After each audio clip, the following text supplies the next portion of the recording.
Hello everyone, I am Soumya and welcome back to my YouTube channel with Education।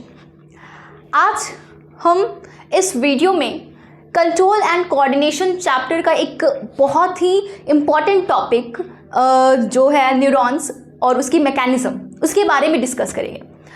तो neurons के बारे में discuss करने के पहले हम कुछ कंट्रोल एंड कोऑर्डिनेशन के बारे में जान लें, उसका इंट्रोडक्शन जान लें कि एक्चुअल में कंट्रोल एंड कोऑर्डिनेशन में हमें क्या पढ़ना होता है ये, और बेसिकली ये होता क्या है, हम इसके बारे में पहले जान लें। ठीक है, तो देखो लिविंग ऑर्गेनिज्म जो होती है, प्लांट्स हो चाहे एनिमल्स हो, जितने भी लिविंग ऑर्गेनिज्म होती है वो काफ़ी ज़्यादा सेंसिटिव होते हैं। अगर क्या होता है, देखो अगर हमारे इन्वायरमेंट, हमारे चारों ओर की इन्वायरमेंट पे किसी भी तरह का चेंज आता है, ठीक है, हमारे चारों ओर की इन्वायरमेंट में, हमारे सराउंडिंग में किसी भी तरह का चेंज आता है तो हम क्या करते हैं, उस चेंज पर रिस्पॉन्स करते हैं, रिएक्ट करते हैं, रिस्पॉन्ड करते हैं, कुछ रिएक्शन करते हैं, रिएक्शन देते हैं। ठीक है, तो जैसे क्या चेंजेस हो सकती है, जैसे टेम्परेचर चेंज हुआ, हीट हो या कोल्ड हो गया। ठीक है, जैसे लाइट मतलब लाइट के अगेंस्ट रिस्पॉन्ड करना, प्रेशर के अगेंस्ट रिस्पॉन्ड करना, पेन के अगेंस्ट रिस्पॉन्ड करना। तो बहुत सारी हमारे इन्वायरमेंट में, सराउंडिंग में कुछ चेंजेस होती है जिसके अगेंस्ट हम रिस्पॉन्ड करते हैं। ठीक है, जैसे उसी को क्या, उसको वो जो चेंजेस होती है उसको हम स्टिमुलस कहते हैं। ठीक है, स्टिमुलाई कहते हैं the changes in the environment to which the organisms respond and react are called a stimuli. मतलब हमारे चारों ओर, हमारे इन्वायरमेंट में जो चेंजेस होती है जिस पर कोई भी ऑर्गेनिज्म जो है, लिविंग ऑर्गेनिज्म जो है वो रिस्पॉन्स करते हैं, रिएक्ट करते हैं, उसको स्टिमुलाई कहा जाता है। जैसे लाइट एक स्टिमुलस है, हीट एक स्टिमुलस है, कोल्ड एक स्टिमुलस है, साउंड एक स्टिमुलस है और स्मेल एक स्टिमुलस है। जैसे क्या होता है, हम देखते हैं क्या कि कोई भी हॉट यूटेंसिल है, हॉट यूटेंसिल को अगर हमने गलती से उसको टच कर लिया तो क्या होता है, हम झटके उस हाथ को अपना हटाते हैं, उस यूटेंसिल से हटाते हैं। ठीक है, तो ये क्या हो रहा है कि टच हुआ, हमने उसको हटाया, तो ये क्या था, हीट स्टिमुलस था। ठीक है, जिस पर हमने रिस्पॉन्स किया कैसे, हाथ को हटा करके, हाथ के मूवमेंट कर करके। ठीक है, तो यही चीज़ होता है कि कुछ चेंजेस आ रही है, कुछ स्टिमुलस मिल रहा है जिस पर हम क्या कर रहे हैं, रिस्पॉन्स कर रहे हैं। तो ये जो रिस्पॉन्स का तरीका, ये जो रिस्पॉन्स हम करते हैं स्टिमुलस पर, ठीक है, ये हमारे बॉडी के अंदर बहुत ही कोऑर्डिनेटेड मैनर में चलता है। इसमें बहुत सारे ऑर्गन्स इन्वॉल्व होते हैं। ठीक है, इस रिस्पॉन्स में बहुत सारे ऑर्गन इन्वॉल्व होते हैं। तो और ये जो बॉडी, हमारा जो बॉडी होता है वो, उसमें जैसे देखो हमारे अंदर जो थिंकिंग है या इमोशंस है उसको हमारा बॉडी जो है वो कंट्रोल करता है। ये कंट्रोल इमोशंस और थिंकिंग को, हमारे बिहेवियर को हमारा बॉडी जो है वो बहुत अच्छे से कोऑर्डिनेटेड मैनर में कंट्रोल करता है। देखो कहता है कि the working together of the various organs of an organism in systematic manner so as to produce a proper response to the stimulus। कहता है क्या कि हमारे बॉडी में किसी भी स्टिमुलस पर रिस्पॉन्स करने के लिए, प्रॉपर रिस्पॉन्स प्रोड्यूस करने के लिए हमारा बॉडी के अंदर बहुत से ऐसे ऑर्गन्स हैं जो सिस्टमैटिक मैनर पर रिस्पॉन्ड करते हैं, सिस्टमैटिक तरीके से वो काम करते हैं, एक साथ काम करते हैं। इसको कोऑर्डिनेशन कहा जाता है। इसको क्या कहते हैं, कोऑर्डिनेशन कहते हैं। मतलब हमारा बॉडी, जैसे हमारे बॉडी में मेन जो कंट्रोल का सिस्टम होता है, जो मेन कोऑर्डिनेटेड सिस्टम होती है, हमारा ब्रेन हो गया। ठीक है, तो हमारा ब्रेन हुआ, हमारा स्पाइनल कॉर्ड हुआ, वो पूरे बॉडी को कंट्रोल करने का काम करता है। ठीक है, तो यही चीज़ हमारे कंट्रोल एंड कोऑर्डिनेशन में पढ़ना होता है। देखो अब देखते कोऑर्डिनेशन जो है, जैसे प्लांट्स हो गए या एनिमल्स हुए, तो दोनों में कोऑर्डिनेशन बहुत अलग तरीके से होता है। जैसे प्लांट्स हैं तो प्लांट्स में कोऑर्डिनेशन जो होता है वो बेसिकली हार्मोनल तरीके से होता है। हमारे प्लांट्स के अंदर बहुत से हार्मोन्स पाए जाते हैं जो कि कोऑर्डिनेट करते हैं, जो कि कंट्रोल करते हैं, जिसमें मूवमेंट होता है, रिस्पॉन्स करते हैं, स्टिमुलस के अगेंस्ट रिस्पॉन्ड करते हैं। ठीक है, तो हार्मोन्स के थ्रू करते हैं। उनका तरीका, उनका लिमिटेड तरीका होता है रिस्पॉन्स करने का। एनिमल्स में हम देखें तो जो मल्टीसेलुलर, सिंपलर मल्टीसेलुलर ऑर्गेनिज्म हुआ, तो वो उसमें सिर्फ नर्वस सिस्टम पाए जाते हैं, ठीक है। उसमें क्या पाए जाते हैं? नर्वस सिस्टम पाए जाते हैं जो इम्पल्स जनरेट करता है, उसके थ्रू कोऑर्डिनेशन होता है।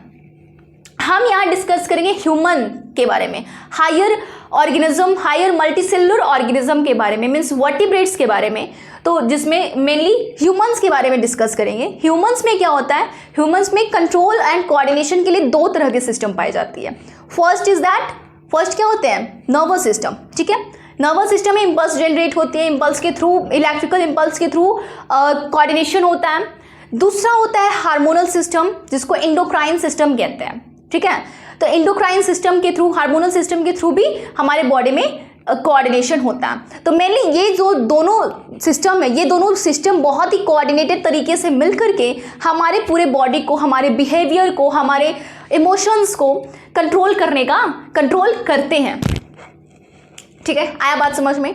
तो ये चीज़ होता है हमारे बॉडी के अंदर। हमारा बॉडी बहुत ही बहुत अच्छा, इसमें जो हमारे बॉडी के अंदर जो काम होता है, जो भी देखो, जैसे कोई भी चीज़ हुआ, डाइजेशन का भी काम हो रहा है, जैसे रेस्पिरेशन का काम हो रहा हो, जैसे एक्सक्रीशन का काम हो रहा हो, या हार्ट पंपिंग वाला काम हो रहा हो, ठीक है, हार्ट ब्रीदिंग हो रहा हो, तो ये सारा जो चीज़ हमारे अंदर, जो हमारे बॉडी के अंदर जो भी ऑर्गन्स काम कर रहे हैं, वो काम कर रहे हैं किसी एक सिस्टम के अंदर काम कर रहा है, ठीक है। हमारे बॉडी के अंदर जितना भी काम हो रहा है हमारे बॉडी के अंदर, वो सारा काम एक सिस्टम के अंदर काम हो रहा है, ठीक। या फिर बोल सकते हो कि नर्वस सिस्टम क्या होता है? नर्वस सिस्टम या एंडोक्राइन सिस्टम, ये जो क्या है, ये हमारे बॉडी का मैनेजर होता है, मैनेज करता है हमारे बॉडी को अच्छे से, हमारे इमोशंस को मैनेज करता है, हमारे बिहेवियर को मैनेज करता है, ठीक है। तो ये सारा चीज़ हमारे बॉडी के अंदर एक सिस्टम पाया जाता है जो कि इसको कंट्रोल करता है। तो हमें इसी के बारे में जानना है इस वीडियो के अंदर, ठीक है। हम न्यूरॉन्स के बारे में पढ़ेंगे। देखो, अब पहले इसको नोट कर लो, ठीक है। चलो अब आगे देखते हैं। तो सबसे पहले न्यूरॉन्स को पढ़ने के पहले, न्यूरॉन्स के बारे में जानने के पहले कुछ जो टर्म्स हैं हम उनके बारे में जान लें। जैसे कौन कौन से वो टर्म्स हैं? सेंस ऑर्गन्स क्या होते हैं, ये देखना है। रिसेप्टर्स क्या होते हैं, फैक्टर्स क्या होते हैं, इन सब को पहले हम यहाँ पर डिस्कस कर लेते हैं, तो उसके बाद न्यूरॉन्स के बारे में जानेंगे। तो कहता है there are 5 sense organs in our body. हमारे बॉडी में कितने सेंस ऑर्गन्स होते हैं? 5 सेंस ऑर्गन्स होते हैं। कौन कौन से? Eyes, ears, nose, tongue and skin, ठीक है। हमारे बॉडी के अंदर 5 सेंस ऑर्गन होता है। कौन से 5 सेंस ऑर्गन्स होते हैं? आईज होते हैं, ईयर्स होते हैं, नोज होता है, टंग होता है और स्किन होता है। तो देखो क्या होता है, कोई भी स्टिमुलस जो है वो इस सेंस ऑर्गन पर ही आकर के पड़ते हैं। हमें इन सेंस ऑर्गन से ही हमें ये एहसास होता है कि कुछ है जिस पर रिस्पॉन्स करना चाहिए, ठीक है। ये सेंस ऑर्गन मैसेज कन्वे करने का काम, मैसेज पहुंचाने का, ट्रांसपोर्ट करने का काम इन सेंस ऑर्गन जो है वही करते हैं हमारे माइंड तक, और फिर रिस्पॉन्ड होता है, ठीक है। तो इन सेंस ऑर्गन में ऐसा होता क्या है जो ये काम कर रहे हैं? तो क्या होता है? तो कहता है कि सेंस ऑर्गन्स जो होते हैं, जैसे आईज, ईयर्स, नोज, टंग और स्किन है, इसमें कुछ स्पेशल तरह की सेल्स पाई जाती है जिसको रिसेप्टर्स कहते हैं, ठीक है। इस सेंस ऑर्गन में एक स्पेशल तरह का सेल्स पाया जाता है जिसको रिसेप्टर्स कहते हैं। वही सेल्स जो है वो किसी पर्टिकुलर टाइप के स्टिमुलस पर रिस्पॉन्ड करती है, ठीक है। रिसेप्टर्स क्या होते हैं? देखो, रिसेप्टर्स क्या होते हैं? A receptor is a cell. Receptor क्या है? एक सेल होता है या अ ग्रुप ऑफ सेल्स बोल सकते हैं आप, और अ ग्रुप ऑफ सेल्स, ठीक है। रिसेप्टर्स क्या है? एक तरह का सेल होता है या ग्रुप ऑफ सेल्स होते हैं जो इन अ सेंस ऑर्गन, किसमें? सेंस ऑर्गन में, जो कि which is sensitive to a particular type of stimulus, जो किसी पर्टिकुलर टाइप के स्टिमुलस के लिए सेंसिटिव होता है, जैसे लाइट, साउंड, स्मेल और टेस्ट के लिए सेंसिटिव होता है, ठीक है। जैसे देखो, आई है तो आई में फोटो रिसेप्टर्स पाए जाते हैं जो कि सेंसिटिव होता है, किसके लिए? लाइट के लिए सेंसिटिव होता है, ठीक है। देखो यहाँ पे आई जो है, आई में फोटो रिसेप्टर्स पाए जाते हैं जो लाइट के लिए सेंसिटिव होता है। ईयर हुआ, ईयर्स में फोनो रिसेप्टर्स, ईयर्स इनर ईयर्स में पाए जाते हैं, ठीक है। फोनो रिसेप्टर्स जो साउंड के लिए सेंसिटिव होता है, किसके लिए होता है? साउंड के लिए सेंसिटिव होता है। हमारे नोज में जो है वो ऑल्फैक्टरी रिसेप्टर्स पाए जाते हैं जो स्मेल के लिए सेंसिटिव होता है, ठीक। टंग में गस्टेटरी रिसेप्टर्स पाए जाते हैं जो टेस्ट के लिए सेंसिटिव होता है, और स्किन में थर्मो रिसेप्टर्स पाए जाते हैं जो हीट और कोल्ड के लिए सेंसिटिव होता है, हीट एंड कोल्ड के लिए सेंसिटिव होता है। इसी तरह के और भी बहुत सारे रिसेप्टर्स जो है इन सेंस ऑर्गन्स में पाए जाते हैं जो अलग अलग स्टिमुलस के लिए सेंसिटिव होता है, अलग अलग स्टिमुलस पर वो रिस्पॉन्स करते हैं। ठीक, इसको नोट कर लो। अब देखो क्या होता है कि ये जो रिसेप्टर्स होते हैं सेंस ऑर्गन में, ये जो रिसेप्टर्स होते हैं वो स्टिमुलस को इन्वायरमेंट से, ठीक है, एक्सटर्नल इन्वायरमेंट से स्टिमुलस को लेते हैं। ये इस रिसेप्टर्स पर आता है, सेंस ऑर्गन की इस रिसेप्टर्स पर, मतलब इनकी सेल्स पर स्टिमुलस आते हैं। ये रिसेप्टर्स के अंदर क्या होता है, जब स्टिमुलस आता है तो स्टिमुलस की जो एनर्जी होती है उससे यहाँ केमिकल रिएक्शन होता है। इस रिसेप्टर के अंदर क्या होता है, जब स्टिमुलस पड़ता है तो केमिकल रिएक्शन होता है। उस केमिकल रिएक्शन में ये क्या करता है, स्टिमुलस की एनर्जी को इलेक्ट्रिकल एनर्जी में कन्वर्ट कर देता है। क्या करता है, ये स्टिमुलस की एनर्जी को इलेक्ट्रिकल एनर्जी में कन्वर्ट कर देता है। ठीक है, और फिर यही इलेक्ट्रिकल एनर्जी जो है इसको हम इलेक्ट्रिकल इम्पल्स कहते हैं, या इसको इलेक्ट्रिकल इम्पल्स कहते हैं, जो फिर हमारे मतलब बॉडी में फिर ये ट्रांसपोर्ट होता है, ये इलेक्ट्रिकल एनर्जी। चलो अब देखते हैं कि रिसेप्टर्स के बारे में जान लिए कि रिसेप्टर क्या होता है। अब ये क्या करता है, इसका काम क्या होता है, तो इसको देखते हैं। तो देखो क्या करता है, रिसेप्टर्स का काम क्या होता है कि ये रिसेप्टर्स जो देखो सेंस ऑर्गन्स में कुछ सेल्स होते हैं जिसको जो किसी पर्टिकुलर स्टिमुलस के लिए रिस्पॉन्स करता है, उनको रिसेप्टर्स कहते हैं। ठीक है, अब क्या होता है कि रिसेप्टर्स क्या करते हैं, जो एक्सटर्नल स्टिमुलस आता है, देखो रिसेप्टर्स पर जब एक्सटर्नल स्टिमुलस आता है तो ये क्या करता है, इसके सेल्स में केमिकल रिएक्शन होने लगता है। इसके सेल्स में केमिकल रिएक्शन होता है, और इस केमिकल रिएक्शन में क्या होता है कि जो स्टिमुलस की एनर्जी होती है उसको, इस केमिकल रिएक्शन में क्या होता है, स्टिमुलस की एनर्जी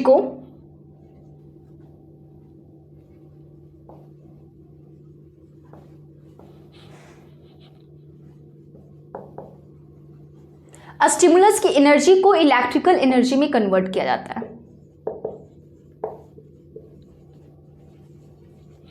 ठीक है, रिसेप्टर्स क्या करता है, रिसेप्टर्स पर जब स्टिमुलस पड़ती है तो केमिकल रिएक्शन होता है। इस केमिकल रिएक्शन में स्टिमुलस की एनर्जी जो है वो इलेक्ट्रिकल एनर्जी में कन्वर्ट हो जाती है। इसी इलेक्ट्रिकल एनर्जी को इलेक्ट्रिकल इम्पल्स कहा जाता है, या इसी को नर्व इम्पल्स भी कहते हैं।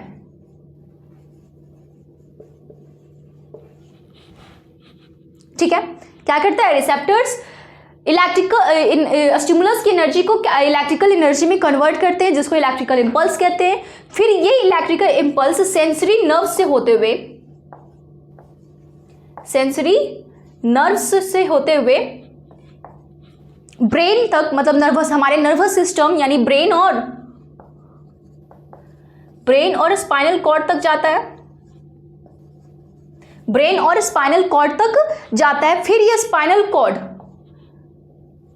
कॉर्ड क्या करता है, फिर ये ब्रेन और स्पाइनल कॉर्ड क्या करता है, मैसेज पहुंचाता है, मैसेज भेजता है मोटर नर्व से,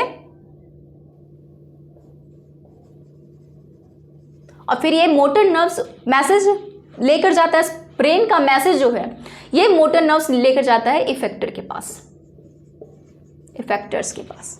ठीक है, क्या हो रहा है, रिसेप्टर्स पर स्टिमुलस पड़ा, इसमें केमिकल रिएक्शन हुआ, केमिकल रिएक्शन होने पर स्टिमुलस की एनर्जी को इलेक्ट्रिकल एनर्जी में कन्वर्ट कर दिया गया।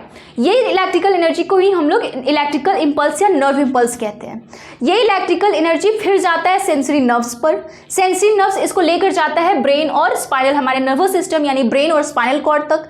फिर ब्रेन और स्पाइनल कॉर्ड अपना मैसेज जो है वो मोटर न्यूरॉन्स को भेजता है, फिर मोटर न्यूरॉन्स उस मैसेज को लेकर जाता है इफेक्टर पर रिस्पॉन्स करने के लिए। ठीक है, मोटर न्यूरॉन्स क्या करता है, इस मैसेज को लेकर जाता है इफेक्टर्स के पास रिस्पॉन्स करने के लिए, स्टिमुलस के लिए रिस्पॉन्ड करने के लिए इफेक्टर्स के पास लेकर जाता है। ठीक है, तो अब जानेंगे इफेक्टर्स क्या होता है, इसको देखें। अब देखते हैं इफेक्टर क्या होता है। तो कहते हैं an effector is a part of the body. Effector क्या है? बॉडी का ही पार्ट है जो कि which can respond to the stimulus, जो स्टिमुलस पर रिस्पॉन्ड करता है। कैसे रिस्पॉन्ड करता है? According to instruction send from the nervous system. Nervous system जो इंस्ट्रक्शन सेंड करती है, जो इंस्ट्रक्शन भेजती है, उसके अकॉर्डिंग ये क्या करता है, उसके अकॉर्डिंग इफेक्टर जो है वो रिस्पॉन्ड करता है स्टिमुलस के लिए। ठीक है, ये इफेक्टर्स मेनली जो है, ये इफेक्टर्स मसल्स होते हैं, हमारे बॉडी के मसल्स होते हैं, ग्लैंड्स होती है, मसल्स और ग्लैंड्स होते हैं। ठीक है, ये इफेक्टर्स क्या होते हैं? मसल्स और ग्लैंड्स होते हैं जो कि रिस्पॉन्ड करता है स्टिमुलस के लिए। नोट कर लो इसको। अब देखते हैं हमारा जो मेन टॉपिक था न्यूरॉन्स, उसको देखते हैं क्या होता है। कहते हैं unit of nervous system neuron.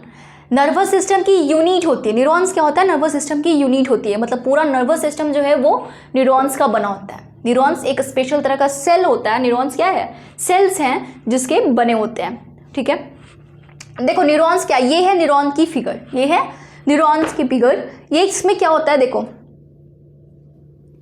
देखो इसमें ये जो है, ये है हमारा डेंड्राइट्स, ये जो है वो है सेल बॉडी, यहाँ ये न्यूक्लियस है, ये जो इसमें लिक्विड मटेरियल है जिसको क्या बोलते हैं? साइटोप्लाज्म। ये है साइटोप्लाज्म। यहाँ से ये जो निकला ये है एक्सॉन, और फिर ये लास्ट में ये जो है वो है नर्व एंडिंग्स। ठीक है, एक्सॉन के ऊपर कहीं कहीं पर माइलिन सीथ होता है, एक तरह की सीथ पाई जाती है जिसको माइलिन सीथ बोलते हैं, जो इंसुलेशन और प्रोटेक्शन के लिए होता है। ठीक, तो देखो क्या होता है, देखो जब हमारे सेंस ऑर्गन के रिसेप्टर्स पर स्टिमुलस पड़ता है, हमारे सेंस ऑर्गन के, देखो क्या होता है, हमारे सेंस ऑर्गन के रिसेप्टर्स पर जब स्टिमुलस पड़ता है तो फिर उसमें केमिकल रिएक्शन होती है जिसमें स्टिमुलस की एनर्जी को इलेक्ट्रिकल एनर्जी में कन्वर्ट कर दिया जाता है, उसी को इलेक्ट्रिकल इम्पल्स कहते हैं। ठीक है, फिर ये इलेक्ट्रिकल इम्पल्स जो है वो रिसेप्टर से आती है हमारे न्यूरॉन्स पर, हमारे नर्व सेल्स पर आती है। यही नर्व सेल्स है फिर वो उसको ब्रेन तक लेकर जाता है। तो कैसे लेकर जाता है? क्या होता है कि रिसेप्टर से जो इलेक्ट्रिकल इम्पल्स है वो हमारे डेंड्राइट्स के पास आती है। ठीक है, ये डेंड्राइट्स क्या करते हैं? ये डेंड्राइट्स जो है वो इम्पल्स को इस पे लेकर जाते हैं, सेल बॉडी पर लेकर जाते हैं। फिर ये सेल बॉडी जो है वो इम्पल्स को आगे ट्रांसफर करती है एक्सॉन तक। ठीक है, ये सेल बॉडी क्या हुआ? इम्पल्स को आगे ट्रांसफर किया इस एक्सॉन तक। फिर ये एक्सॉन जो है वो इम्पल्स को हमारे इस तक नर्व एंडिंग पर पहुंचाया। फिर यहाँ से नर्व एंडिंग से फिर ये दूसरा न्यूरॉन्स तक फिर ये इम्पल्स पहुंचता है। देखो एक चीज ध्यान देना, देखो कैसे हुआ। रिसेप्टर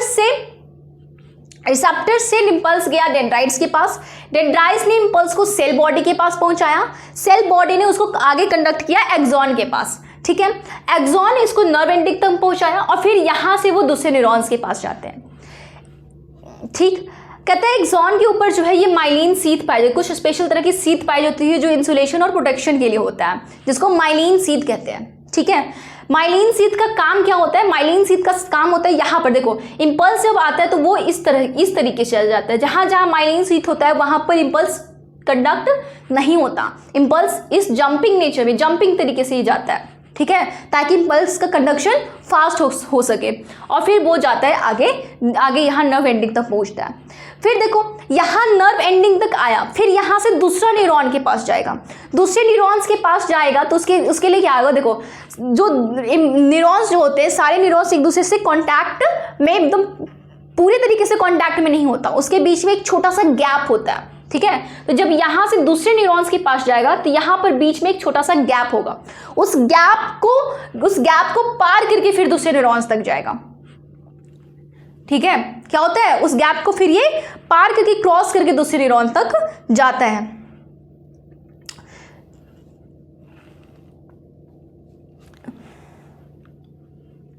तो देखो कैसे लेकर जाता है, उस क्रॉस करता है गैप को, उसको आगे देखते हैं, पहले इसको नोट कर लो। अब देखो इम्पल्स एक न्यूरॉन से दूसरे न्यूरॉन पर कैसे जाता है ये देखते हैं। देखो क्या होता है कि जो पहले जो सेंसरी न्यूरॉन्स की जो एक्सॉन होती है, ये एक्सॉन है सेंसरी न्यूरॉन का, उसका नर्व एंडिंग है। ठीक है, ये एंडिंग है। तो क्या होता है कि सेंसरी न्यूरॉन की जो ये नर्व एंडिंग होती है, इसमें इम्पल्स यहाँ पर गया, यहाँ पर ये जो होता है वो केमिकल में कन्वर्ट हो जाता है। ये जो है वो केमिकल में कन्वर्ट हो जाता है, जिसको न्यूरोट्रांसमीटर कहते हैं। न्यूरोट्रांसमीटर कहते हैं।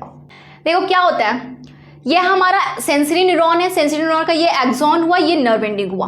यहाँ पर नर्व एंडिंग के पास आने के बाद देखो, दो न्यूरॉन्स के बीच में थोड़ा छोटा सा एक स्मॉल गैप होता है। क्या होता है, दो न्यूरॉन्स के बीच में बहुत ही छोटा सा स्मॉल गैप होता है, जिसको कहते हैं साइनैप्स। क्या कहते हैं उसको, साइनैप्स। ये बहुत छोटा सा गैप होता है।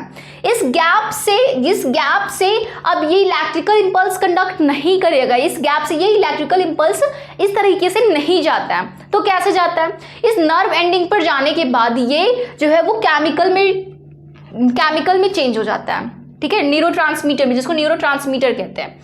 ये जाकर के यहाँ पर केमिकल में चेंज हो जाता है। ये केमिकल फिर यहाँ से रिलीज होता है, ये साइनेप्स में जाता है। देखो, केमिकल सब्सटेंसेस रिलीज, यहाँ पर केमिकल सब्सटेंस रिलीज हुआ, यही केमिकल सब्सटेंस फिर नेक्स्ट न्यूरॉन के डेंड्राइट्स पर जाता है, ठीक है। ये जो केमिकल सब्सटेंस है वो नेक्स्ट न्यूरॉन के डेंड्राइट्स पर जाता है, और फिर डेंड्राइट्स होकर फिर ये अपना सेल बॉडी और फिर एक्सॉन तक पहुंचाता है, फिर एक्सॉन से फिर नर्व एंडिंग, तो फिर इसी तरीके से फिर अगले न्यूरॉन्स में जाता है। तो इस तरीके से ये यहाँ पर इलेक्ट्रिकल इम्पल्स का कंडक्शन होता है एक न्यूरॉन से दूसरे न्यूरॉन तक, ठीक है, इस तरीके से जाता है।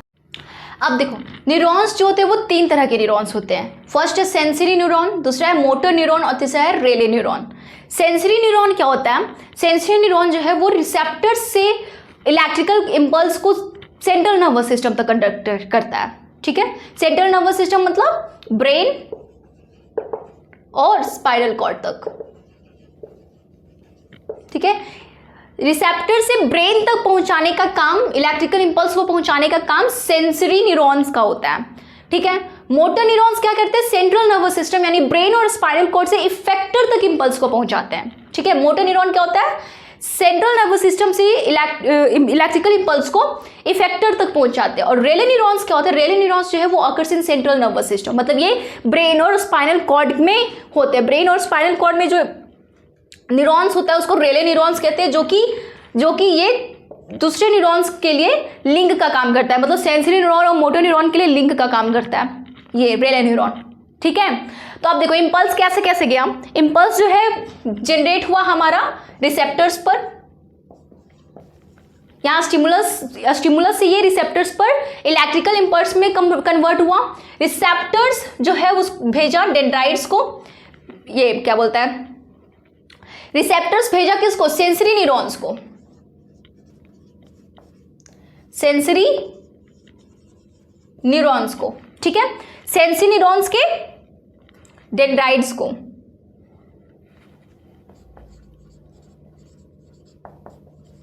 Dendrites of sensory neuron, receptors जो है इंपल्स को भेजा कहां, डेंड्राइट्स ऑफ सेंसरी न्यूरॉन्स। फिर ये डेंड्राइट से सेल बॉडी में गया,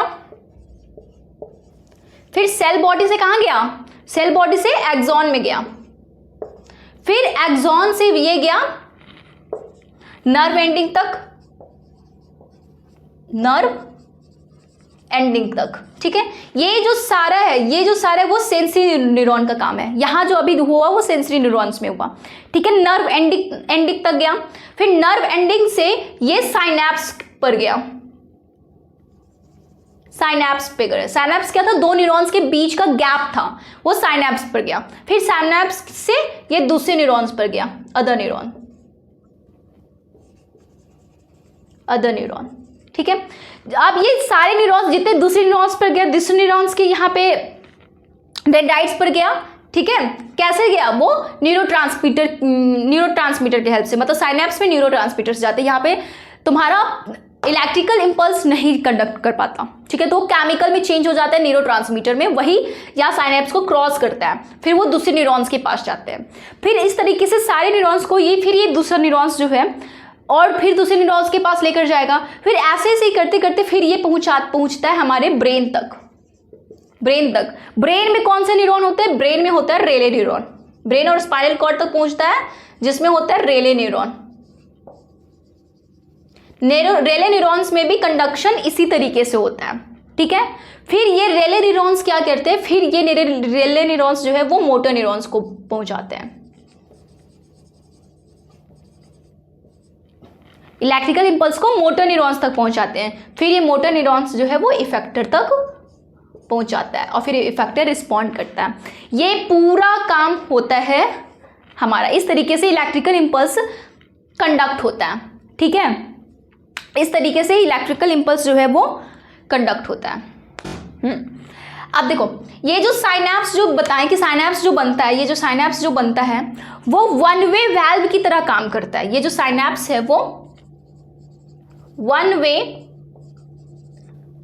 वैल्व्स की तरह काम करता है, मतलब यहां से इलेक्ट्रिकल इंपल्स एक डायरेक्शन में जाएगा, ठीक है, वहां से फिर वापस नहीं आएगा, यहां से इलेक्ट्रिकल इंपल्स एक ही डायरेक्शन पर जाएगा, ठीक है, क्योंकि ये जो न्यूरोट्रांसमीटर होता है वो किसी एक के एंडिंग पे पाया जाता है, वो नर्व एंडिंग्स पर ही होगा, वो डेंड्राइट्स में नहीं पाए जाते हैं, ठीक है। तो ये वन वे वैल्व्स की तरह काम करता है।